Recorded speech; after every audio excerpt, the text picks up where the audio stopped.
Phenomena है जो यहाँ पे वर्क करता है। Inside the female there should be a production of eggs, female में किसकी प्रोडक्शन होती है? एग की प्रोडक्शन होती है। And there should be a whole change, हम कहते हैं कंप्लीट चेंज पैदा होता है। कंप्लीट चेंज किसके अंदर पैदा होगा? Inside the female reproductive system, या फिर फंक्शनल और जो स्ट्रक्चरल चेंज है वो प्रोड्यूस होगा फीमेल रिप्रोडक्टिव सिस्टम में। उसको हम किस का नाम देते हैं? हम उसको नाम देते हैं मेंस्ट्रुअल साइकिल। और इसके अलावा ये जो मेंस्ट्रुअल साइकिल है, मेंस्ट्रुअल साइकिल आफ्टर 28 डेज या फिर आप कर लें 1 मंथ, ये रिपीट होता है in every female. Her female जो एक लिहाज से प्यूबर्टी जिसमें स्टार्ट हो गई है, तो उसमें ये साइकिल जो है स्टार्ट होगा। अब यहाँ पे सबसे जो अहम चीज है वो क्या किरदार अदा करते हैं? That is a hormone. Hormone यहाँ पे सबसे अहम किरदार अदा करते हैं। अब हार्मोन रिलीज कहाँ से होते हैं? देखिए, हार्मोन को रिलीज करने के लिए हमारे पास जो ग्लैंड्स है, सबसे जो अहम ग्लैंड किरदार अदा करेगा, उस ग्लैंड को आप किस चीज का नाम देते हैं? आप उसको नाम देते हैं पिट्यूटरी ग्लैंड का। पिट्यूटरी ग्लैंड यहाँ पे सबसे अहम किरदार अदा करता है। यही पिट्यूटरी ग्लैंड होता है, ये सबसे पहले स्टिमुलेशन करेगा। आप लोगों ने पढ़ा था पिट्यूटरी ग्लैंड्स के बारे में, वहां पे एक हार्मोन हमने पढ़ा। अब देखिए इसकी कुछ कंडीशन है या फिर आप कह लें कुछ फेजेस हैं। सबसे पहली फेज यहाँ पे है, अब उसमें follicle stimulating hormone. Follicle stimulating hormone कहां से प्रोड्यूस हुआ? देखिए, व्हेन द प्यूबर्टी स्टार्टेड, जब फीमेल में जवानी आप कह लें या फिर प्यूबर्टी कह लें, जवानी की जो उम्र है ये डिपेंड करती है हर कंट्री में, रीजन टू रीजन डिपेंड करती है। जब फीमेल में प्यूबर्टी स्टार्ट होती है उसी वक्त हार्मोन जो है ये प्रोड्यूस होगा। उसको हम किस का नाम देते हैं? हम उसको नाम देते हैं FSH। एफएसएच मतलब follicle stimulating hormone. Follicle stimulating hormone का काम क्या है? देखिए यहाँ पे टर्म से नजर आ रहा है फोलिकल स्टिमुलेटिंग हार्मोन। फोलिकल को क्या करना? स्टिमुलेट करना। स्टिमुलेट क्यों करना? ताकि वो किस चीज की प्रोडक्शन कर सके? एग की प्रोडक्शन कर सके। तो यहाँ पे एफएसएच जो होगा, जो फोलिकल स्टिमुलेटिंग हार्मोन है, ये एग की प्रोडक्शन में यूं समझ ले पहला किरदार अदा करेगा। जैसे ही फोलिकल स्टिमुलेटिंग हार्मोन है, फोलिकल स्टिमुलेटिंग हार्मोन प्रोड्यूस होंगे। प्रोड्यूस कहां से हो रहे हैं? पिट्यूटरी से जाके किसके पास चले जाएंगे? फिर ये चले जाते हैं एग के पास, फिर ये चले जाते हैं ओवरीज के पास।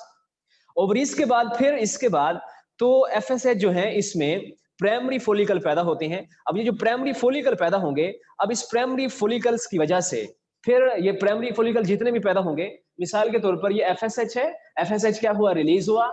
एफएसएच रिलीज होकर किसके पास चला गया? ओवरी के पास चला गया। एफएसएच ओवरी के पास चला गया। फर्ज किया हम कहते हैं हमारे पास ये ओवरी है, यहाँ पे ये ओवरी हो गई, एफएसएच रिलीज हुआ। एफएसएच ने किसके ऊपर जाकर इफेक्ट किया? ओवरी के ऊपर। ओवरी में अब यहाँ पे क्या है? प्राइमरी ओसाइट्स पैदा होती हैं। बाकी भी ओसाइट्स होंगे, सिर्फ उसमें से एक ओसाइट्स ऐसा होगा जो आगे डेवलपमेंट में जाएगा। बाकी जो ओसाइट्स हैं या फिर हम कहते हैं बाकी जो फोलिकल्स हैं वो रिमूव हो जाती हैं। Only one of these follicles continue to grow with its primary oocytes, while the rest break down to a degenerative process that is known as follicle atresia. अब जितने भी फोलिकल्स पैदा होंगे, एफएसएच ने असर किया ओवरीज में, फिर क्या हुए? ओसाइट्स पैदा होंगे। ओसाइट्स में से सिर्फ एक ओसाइट ऐसा होगा जो आगे जिसकी डेवलपमेंट होगी, बाकी क्या हो जाते हैं? डीजेनरेट हो जाते हैं। बाकी एक लिहाज से कह लें ज़य हो जाते हैं, या फिर एक लिहाज से आप कह लें वेस्ट हो जाते हैं। उसको हम किस चीज का नाम देते हैं? हम उसको नाम देते हैं फोलिकल एस्टर्शिया। पहली फेज प्यूबर्टी स्टार्ट हुई, हार्मोन रिलीज हुआ। रिलीज कहां से हुआ? पिट्यूटरी से। हार्मोन का नाम क्या है? FSH, follicle stimulating hormone. इसने जाके असर किया, किसके ऊपर असर किया? ओवरी के अंदर।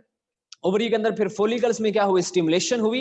फिर हम कहते हैं प्राइमरी फोलिकल्स वो रह जाते हैं, ओसाइट्स जो हैं वो रह जाती हैं, मतलब आगे उसकी प्रोडक्शन होगी, बाकी डीजनरेट हो जाएंगे। इसको आप किस चीज का नाम देते हैं? फोलिकल एस्टर्शिया का नाम देते हैं। इसके बाद फिर क्या होता है? इसके बाद ये होगा कि फोलिकल स्टिमुलेटिंग जो हार्मोन्स हैं तो उस एस्ट्रोजन हार्मोन प्रोड्यूस करते हैं। एस्ट्रोजन हार्मोन का फंक्शन क्या है? एफएसएच की प्रोडक्शन हुई।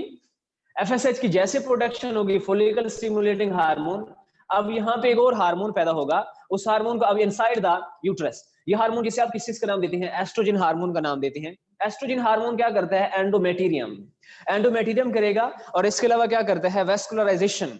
What does mean by endometrium and vascularisation? देखिए यहाँ पे दो टर्म इस्तेमाल हुई, एक एंडोमेटीरियम है, दूसरी हमारे पास वेस्कुलराइजेशन है। The ovary under the stimulus of FSH also produce estrogen hormone. This is one hand stimulate the endometrium and the vascularize. और इसके अलावा दूसरा ये काम ये करेगा, प्रोहिबिट कर देता है किस चीज को बोला, FSH को प्रोहिबिट कर देगा। आपके पास FSH था, ओवरीज ने हार्मोन प्रोड्यूस किया, हार्मोन का नाम क्या है हमारे पास, एस्ट्रोजन है। हमारे पास ये ओवरी है, ओवरी से एक हार्मोन प्रोड्यूस हुआ, उस हार्मोन को आप क्या नाम देते हैं, आप उसको नाम देते हैं एस्ट्रोजन का। एस्ट्रोजन हार्मोन क्या काम करता है, एंडोमेट्रियम करेगा।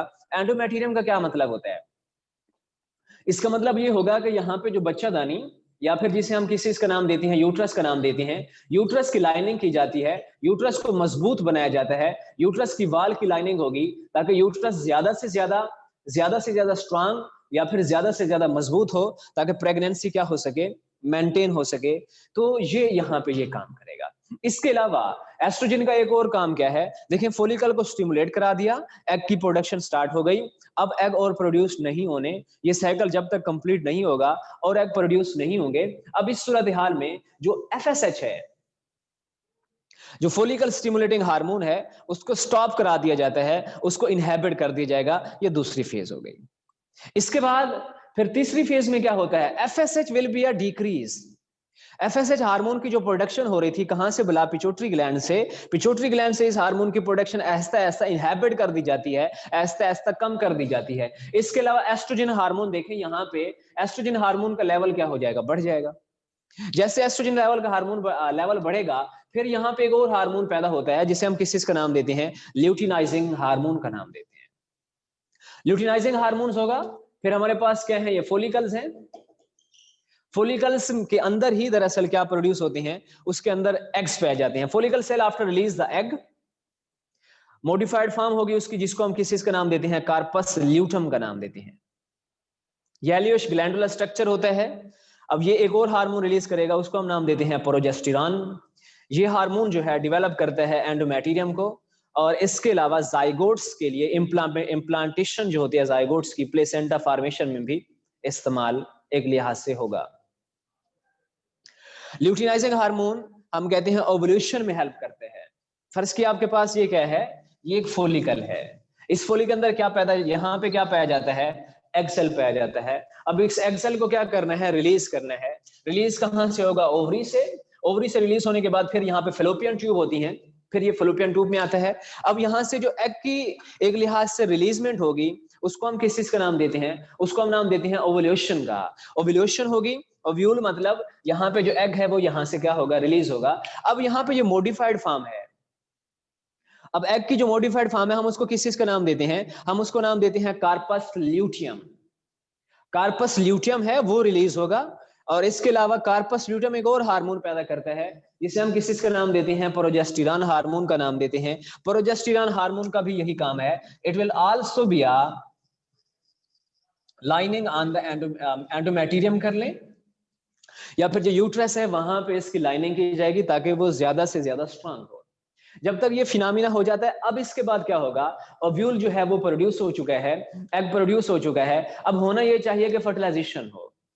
अगर तो फर्टिलाइजेशन हो जाती है फिर तो ठीक है, अगर फर्टिलाइजेशन नहीं होती फिर इसके बाद जो कार्पस ल्यूटम है, कार्पस ल्यूटम जो है हम कहते हैं वो डिजेनरेट होता है, वो टूटता है, वो टूट फूट का शिकार होता है। इसके बाद फिर साइकिल स्टार्ट होता है, जिसको आप किस चीज का नाम देते हैं, आप उसको नाम देते हैं मेंस्ट्रुअल साइकिल का। अगर फर्टिलाइजेशन बिल्कुल नहीं होती, कार्पस ल्यूटम डिजेनरेट होगा, प्रोजेस्टेरॉन हार्मोन सेक्रीशन खारिज करता है, और इसके अलावा स्पॉन्जी एंडोमेट्रियम जो है वो रिलीज होती है।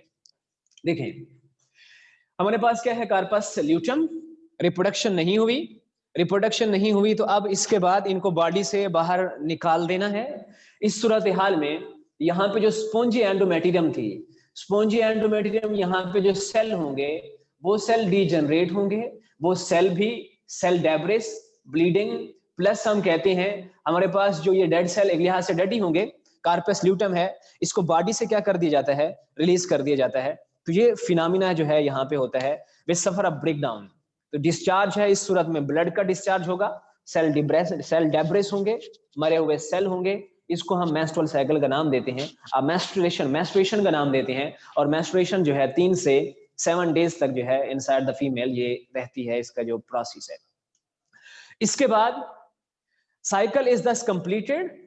जब ये साइकिल कंप्लीट हो जाता है, फिर ये यूट्रस रेडी होती है एक और एग को रिलीज करने के लिए। फिर से यही फिनोमिना होगा, फिर से एफएसएच पैदा होंगे पिट्यूटरी से, फिर से फोलिकल पैदा होंगे, फिर से ये हार्मोन पैदा होंगे, फिर से दोबारा वही प्रोसेस होगा, इसके एंडोमेटेरियम होगी। इसके अलावा ये जो मेम्ब्रेन है इसको मजीद मजबूत किया जाएगा अगर फर्टिलाइजेशन होती है, ठीक है।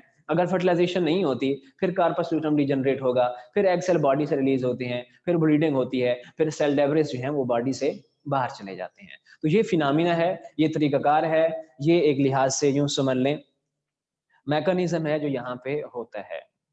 ह्यूमन मेंस्ट्रुअल साइकिल जो है ये रिपीट होता है आफ्टर 28 डेज, और थोड़ा बहुत वेरिएशन होती है, ये डिपेंड करता है इंडिविजुअल का, उसकी एज पे डिपेंड करता है। बाजुकात ऐसे होता है कि टेम्परेरी जो है मेंस्ट्रुअल साइकिल स्टॉप हो जाता है, या फिर इनसाइड द फीमेल 45 ईयर है, 40 ईयर है, उसके बाद जो फीमेल होती है उसमें मेंस्ट्रुअल साइकिल बिल्कुल स्टॉप हो जाता है। उसमें जो एग की प्रोडक्शन होती है वो बिल्कुल नहीं होती। तो इसको हम किस इसका नाम देते हैं, हम इसको नाम देते हैं मेनोपॉज का नाम देते हैं। तो उसमें मेनोपॉज आ जाएगा। और इसमें मेल न्यूट्रिशनमेंट हो सकती है जब ये मेंस्ट्रुअल साइकिल स्टार्ट होता है। इसके अलावा इमोशनल स्ट्रेस है, फीमेल मोस्टली फीमेल जो है इस साइकिल में इमोशनल स्ट्रेस में होती हैं। काफी सारे नफ्सियाती जो प्रॉब्लम है वो उनको सामना करना पड़ता है। और एक रिसर्च के मुताबिक कि पूरी दुनिया में अबाउट 70% 80% जो फीमेल हैं ड्यूरिंग मेंस्ट्रुएशन जो है वो इनसाइड द यूट्रस बहुत ही पेन का एक लिहाज से उन्हें एहसास होता है, या फिर पेन होता है, पेन के साथ मेंस्ट्रुएशन होती है, ब्लीडिंग प्लस मेल न्यूट्रिशनमेंट हो सकती है, आइंस हैं, मिनरल्स हैं वो बॉडी से रिमूव हो रहे होते हैं। तो मतलब काफी सारी प्रॉब्लम्स होती हैं।